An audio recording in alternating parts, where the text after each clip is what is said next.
একটি পারিবারিক ডিনার, কয়েক মুহূর্তের মধ্যে গুলির শব্দ আর ভয়াবহ আগুন। যুক্তরাষ্ট্রের মন্টানায় এমন ঘটনায় প্রাণ গেছে একই পরিবারের ৮ জনের।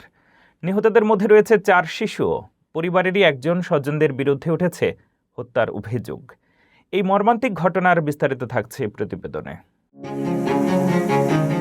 যুক্তরাষ্ট্রের মন্টানার বিলিংসে পারিবারিক নৈশভোজ মুহূর্তেই পরিণত হল ভয়াবহ হত্যাকাণ্ডে। পরিবারের সদস্যদের লক্ষ্য করে গুলি চালানোর পর বাড়িতে আগুন ধরিয়ে দেওয়া হয়। এতে বিলিংস বিমানবন্দরের ফায়ার ফাইটার অ্যাডাম ঘেকিয়েরের স্ত্রী এবং 2 সন্তান সহ একই পরিবারের 8 জন নিহত হয়েছেন।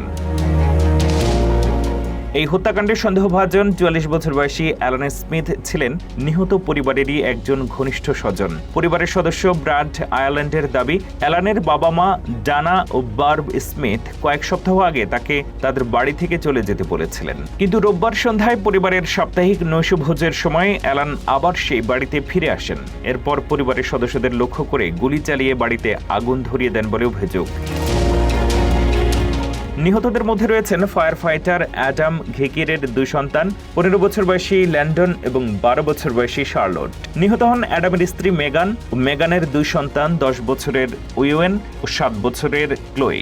এছাড়া অ্যালানের নিজের বাবা মা ডানা ও বার্বে স্মিথ এবং তাদের দাদি এভলিন স্মিথও নিহত হয়েছেন।